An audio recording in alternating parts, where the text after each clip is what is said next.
Roles of the Chief Marketing Officer and the Chief Financial Officer.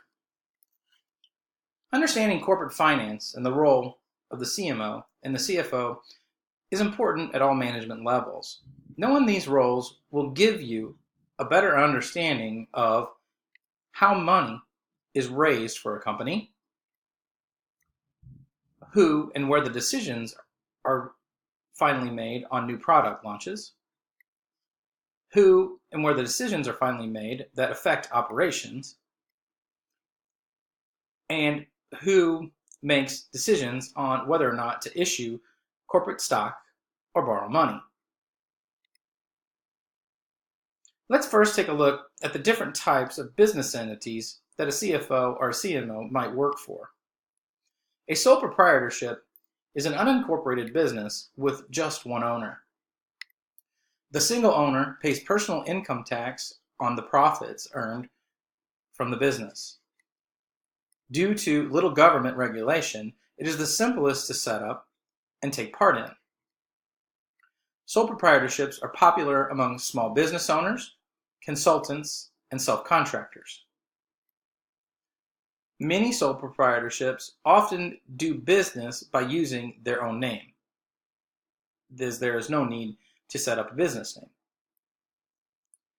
The owner has unlimited personal liability for the obligations of the business. The benefit of sole proprietorships is that it gives a pass-through tax advantage to the owner. Business expenses are deducted from the profits that are made, and the income is then reported at the personal income level and not at the corporate level. A partnership is a formal agreement where two or more parties manage and operate a business. There are various partnership arrangements that can be made. Partners might share liabilities and profits equally, or some partners might have limited liability for some partners. In some cases, some partners of the business might not be involved in the day-to-day operations of the company. In the broad sense, a partnership is any cooperative endeavor undertaken by more than one owner, and these owners can be governments, businesses, individuals, or nonprofits. There are three main categories of a partnership. The first being a general partnership, which is one where all parties equally share the legal and financial liability of the partnership. Profits are also shared equally among a general partnership. A limited liability partnership limits the partner's personal liability. For example, under a limited liability partnership, if one partner is sued for malpractice, the other partner's personal assets are not at risk. A limited partnership is a hybrid of a general partnership and a limited liability partnership. In a limited partnership, at least one partner is designated as the general partner. The general partner has full personal liability of the partnership's debts. At least one partner has to be designated as the limited partner. They have limited liability only to their personal investment of the partnership. So their personal assets are shielded from liability.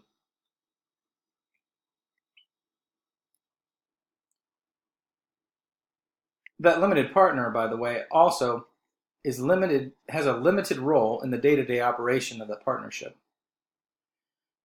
Partnerships do not pay income tax. Income in a partnership passes through to the partners to be taxed at the individual level. An LLC is a corporate structure where members cannot be held personally liable for a company's debt or liabilities. LLCs are basically a hybrid of entities that combine the characteristics of a corporation and a partnership or a sole proprietorship. The limited liability feature is similar to that of a corporation.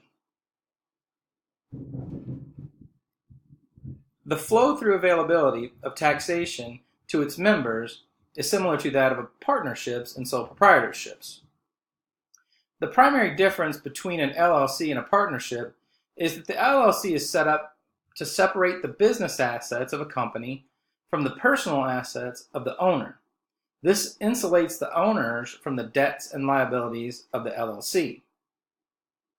An LLC only files an informational tax return, and the profits of an LLC are passed through to the owners and taxed at the individual tax rate. Corporations are a legal entity that are separate and distinct from its owners. It functions as an artificially, legally defined being. And what that means is corporations have most of the rights and responsibilities of an individual, and that they can enter into contracts, they can purchase assets, they can get loans, they can borrow money, and they can sue, and they can be sued. So they're responsible for the corporation itself is responsible for the obligations. Corporations can issue stock or secure debt financing. Ownership in a corporation is represented by shares of a stock. Owners are paid dividends from the profits of the corporation.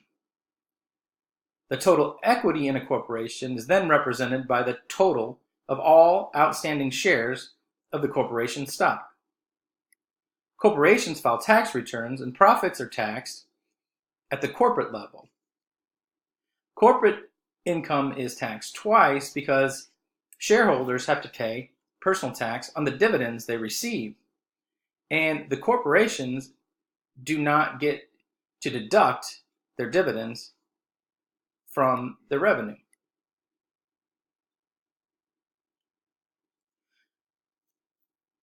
The chief marketing officer is ultimately responsible for planning, developing, and the execution of a company's marketing and advertising initiatives. The primary responsibility of a CMO is to generate revenue by increasing sales through successful marketing. This includes market research, pricing, product marketing, marketing communications, advertising, and public relations. The role of the CMO is also expanded in many companies to include direct responsibility over managing the distribution channel, sales management, business development, product development, and customer service. A CMO is an executive officer within an organization and part of the top management tier, whose responsibilities cross all company product lines and geographic locations. Because of this, CMOs participate in and make complex financial decisions. The CFO is a senior executive of a company who is responsible for managing all financial actions of a company. Their duties include tracking cash flow, financial planning, and analyzing a company's financial strengths and weaknesses to propose corrective actions. The role of a CFO is similar to a treasurer. They're responsible for managing the finance and accounting divisions within a company to ensure that financial reports are created timely and accurate. Overall, their duty is to maximize the wealth of stockholders in a company. One of the issues corporations face that is a conflict of interest is known as an agency problem, and it's also applied ethics if you think about it.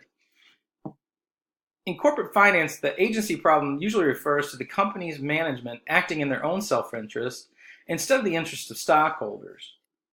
An agency problem example can be best defined by looking at the Enron example back in 2001. Enron showed us just how catastrophic the agency problem can be. Enron officers were selling their stock at inflated prices due to false accounting practices that they were aware of. These false reports made Enron stock seem much more valuable than it actually was, and officers were selling the stock knowing that when the scandal got out, that the stocks would plummet, which they did, and thousands of stockholders lost millions of dollars as Enron shares plummeted. But avoiding the agency problem requires executives and managers to operate with a high level of corporate ethics. In the Bible, we're told that we should do nothing out of selfish ambition or vain conceit. Rather, in humility, value others above yourselves, not looking to your own interests, but each of you to the interests of others. In this way, if we are being Christian disciples in all we do as managers and executives, an agency problem should never present itself.